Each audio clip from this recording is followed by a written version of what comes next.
Bueno, pues hoy es jueves, le decía, de Jorge Castañeda, y es jueves del doctor Jorge Castañeda. Trump desmintió esta madrugada, Jorge.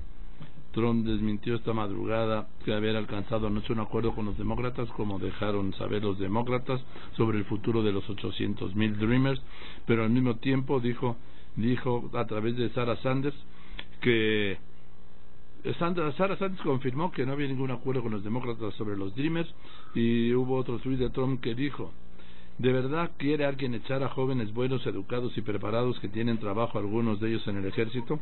Y yo le contesto a Trump: pues los quiere echar él, ¿no? Jorge, ¿cómo estás? Buenas tardes. Hola Joaquín, ¿cómo te va? Buenas tardes. Pues mira, el que quiere echarlos es él, sí. O por lo menos hace 10 días es lo que quería hacer. Ahora dice que ya no los quiere echar, pero no quiere un acuerdo, el acuerdo posible con los demócratas, que es que aprueben ellos, voten ellos una reforma que legalice a los Dreamers o a los DACAs, pero sin financiarle el muro a Trump. Pero eso que sí lo aceptó anoche Trump, cuando empezó la ultraderecha a pegarle toda la noche y hoy en la mañana, de que cómo era posible que por un lado amnistiaba a los DACAs y por el otro lado renunciaba al muro, pues que ya había traicionado a la causa. Y entonces se rajó Trump y entonces dijo que siempre no hay acuerdo. Y todo esto, estando el secretario de Relaciones en Washington, Luis Videgaray, hablando con Nancy Pelosi, hablando con el senador Schumer y viendo en qué México puede también pues ayudar en este asunto. Pero lo que está quedando cada día más claro, Joaquín, por si no lo habíamos entendido, es que con Trump es imposible negociar cualquier cosa. Totalmente de acuerdo, esto estaba claro desde siempre, lo hablamos. Y aquellos que decían, ¿te acuerdas, Jorge? Que no, es que cuando llegue a ser presidente va a ser diferente, que tú y yo coincidimos. Si cambia va a ser para empeorar, ¿eh? No, bueno, pues lo que hemos estado, lo de ayer y hoy es increíble, porque en efecto todo parece indicar que sí había un acuerdo, sí, de que hay legalización y no hay muro, pero cuando se le echa encima a su derecha, su ala derecha, Bannon y diputado Steve King y gente así, se rajó de inmediato, dijo no, siempre no, o me dan el muro o no voy. Bueno, pues los demócratas no le van a dar el dinero para el muro. Entonces no. Habían quedado en una fórmula de compromiso que era aumentar de manera masiva la seguridad fronteriza, pero cuando resultó que eso no incluía el muro, pues sí, se le vino el mundo encima a Trump y ya se rajó. ¿Cómo negociar con él en estas condiciones? Yo ya no sé, Joaquín, y no sé si alguien sepa. No, vamos, no saben ni la gente que trabaja con él, ni su primer círculo sabe cómo hacerlo, me parece, Jorge. Yo creo que ellos mismos se confunden. Probablemente sí llegó a un acuerdo anoche con Pelosi, con Schumer. Tengo entendido que Videgaray estaba bastante también contento con el arreglo al que habían llegado, pero pues todo eso, por lo menos hasta hoy al mediodía, ya se cayó. Sí, bueno, anoche lo anunció la misma Nancy Pelosi, ¿sí? Ella lo anunció, que sí había un acuerdo, sí, pero no lo había. Ahora, el problema de fondo es que si esto no se hace bien, los DACAs se encuentran en una situación muy precaria ya hoy, porque no se sabe bien a bien si pueden trabajar o no, si se les puede pagar o no, cuándo se les renueva su permiso o no se les renueva, o si con solicitarlo antes del 6 de marzo están bien, o se los tienen que solicitar la renovación antes del 6 de marzo y que se las den antes del 6 de marzo. Nada de esto queda claro. Ahora, era evitable todo esto, no había por qué hacerlo. Como dijo Obama, era una medida totalmente innecesaria. Y ahora se metió en este lío Trump y no sabe cómo salirse, pero hay 800,000 vidas de por medio. Vidas no en el sentido de que vayan a fallecer, pero vidas en el sentido que les pueden echar a perder su vida al deportarlos a un país que no es el suyo. Sí. Ahora, Jorge, yo comentaba en la sesión de la Agenda Migrante, en el foro de la semana pasada, que lo siguiente, resulta que lo que era la seguridad de los Dreamers, ahora es su debilidad ¿a qué me refiero? Su fortaleza era que pues tenían ya su nombre, su dirección, su teléfono, o sea, la dirección de su trabajo. Se cortó otra vez. Ya estoy como Trump con Peña Nieto, ¿no? Sé que no puedo hablar con él en 3 días porque no le contestaba, no tenía una buena señal en el celular del presidente Peña Nieto. Bueno, eso es lo que dijo Trump, no, lo estoy citando, mandó el Twitter diciendo eso. Ahora resulta. Sí, entonces, en fin, lo que le decía es que lo que era la fortaleza de los Dreamers, pues ahora es su seguridad. ¿Por qué? Porque la migración tiene el registro de los 800,000 Dreamers de su nombre, su dirección, su teléfono, la dirección y nombre de la empresa en que trabajan, su número de seguridad social. Es decir, lo pueden, entonces, lo que era la fortaleza, tener legalizados sus datos, ahora es su debilidad, porque con un botonazo a la computadora saben dónde ir a detenerlos a 800,000, Jorge.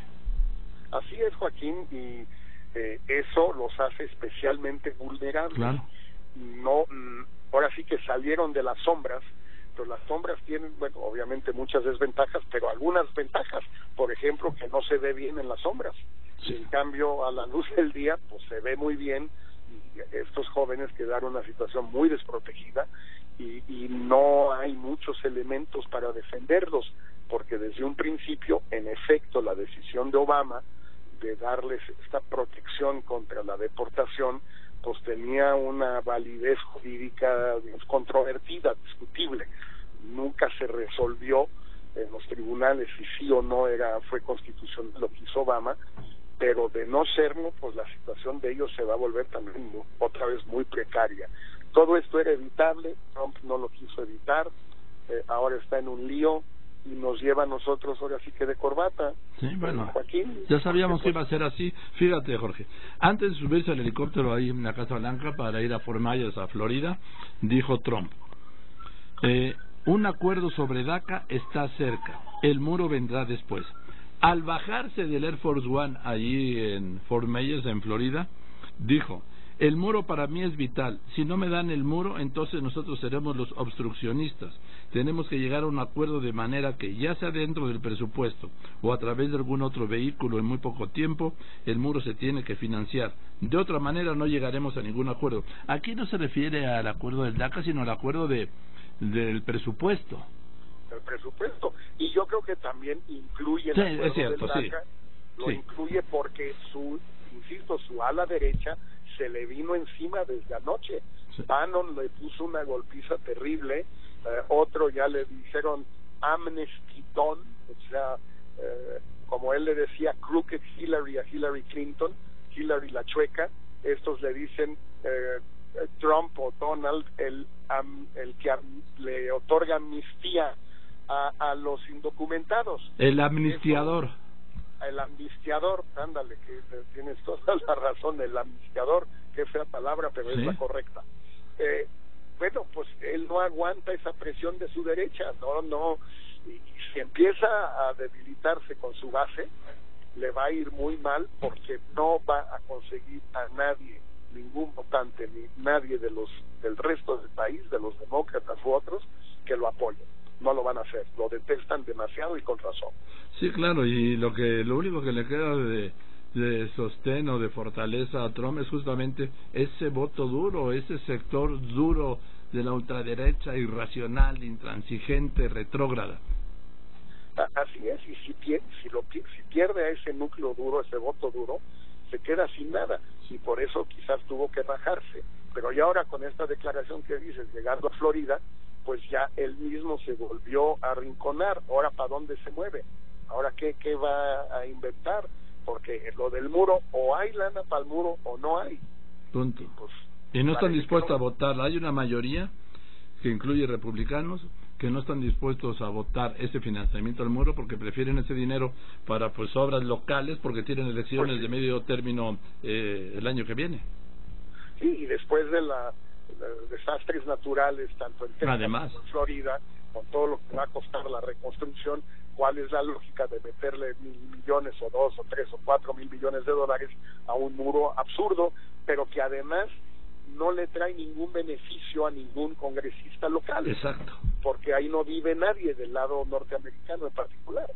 Ahora, otra cosa es que habíamos visto, lo vimos con Clinton, lo vimos en algún momento con Bush hijo, que el Congreso era el que amenazaba a la Casa Blanca con pararle el gobierno si no llegaba a un acuerdo en materia de presupuesto, pero por primera vez veo que es Trump el que amenaza con parar su gobierno si no hay un acuerdo en el Congreso por el presupuesto.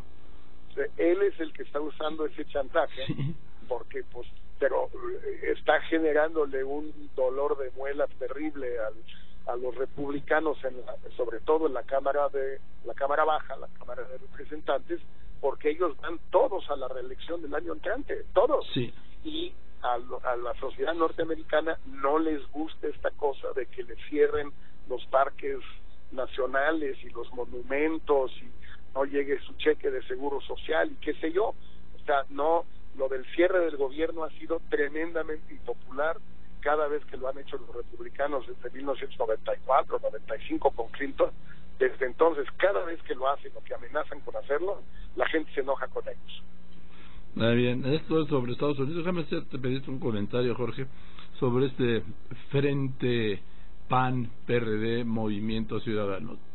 Tú, que además ya cambiaron el nombre, sin decir nada tramposamente, ahora lo presentan como un Frente Ciudadano, cuando yo insisto que no es un Frente Ciudadano, es un frente de partidos, o de dirigentes de partidos, mejor dicho, que nada tiene que ver los ciudadanos, y lo que le están robando es la marca a algún posible candidato ciudadano. No sé qué opinas.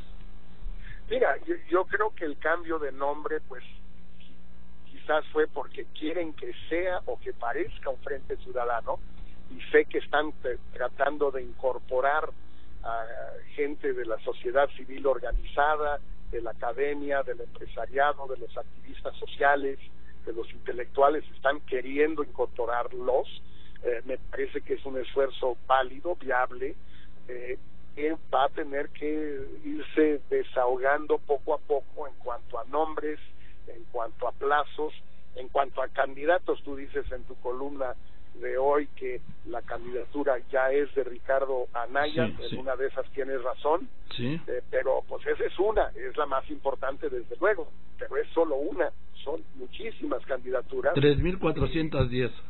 Pues imagínate, ahora no todas son iguales, hay unas más iguales que otras, digamos, pero sí hay una veintena de candidaturas muy importantes y van a tener que encontrar la manera de resolver eso, y sobre todo van a tener que atender este dilema que tú mencionas, Joaquín. ¿Es algo realmente no partidista donde están los partidos, sí, o es simplemente un acuerdo entre partidos al que algunos ciudadanos, o más bien activistas de la sociedad civil, podrán sumarse o no? A mí no me queda claro hasta ahora qué es. Yo preferiría desde luego que fuera eso, es decir, realmente un frente donde están los partidos, porque es inevitable, pero donde el carácter no partidista, para no llamarlo ciudadano, es muy importante. Pero no sé, no lo sé. Sin embargo, me parece que es la única novedad interesante, Joaquín, que hemos visto en este proceso electoral desde que arrancó, pues hace un poco más de un año y medio, ¿no? Que en los hechos, no legalmente, sino en los hechos. Bien, además, para volver al caso Trump, está declarando no habrá amnistía a los migrantes, en este momento está declarando esto, y una gran parte de los republicanos ve con buenos ojos un posible acuerdo sobre los Dreamers. Lo está diciendo en este momento. Las dos cosas. Sí. Pues a ver, ve tú a entender, Joaquín. Pues sí, nomás es que lo único que ya me queda es darle seguimiento. Y a veces sí hay ratos que sí me tomo un respiro, porque no doy abasto. A ver, pues entiéndele. ¿Quién puede? No. A ver, Jorge, a lo imposible nadie está obligado. En efecto, no hay manera. No hay manera. En fin, te mando un abrazo, querido Jorge. Un gran abrazo, Joaquín. Que estés muy bien. Es el doctor Jorge Castañeda, porque hoy es jueves del doctor Castañeda.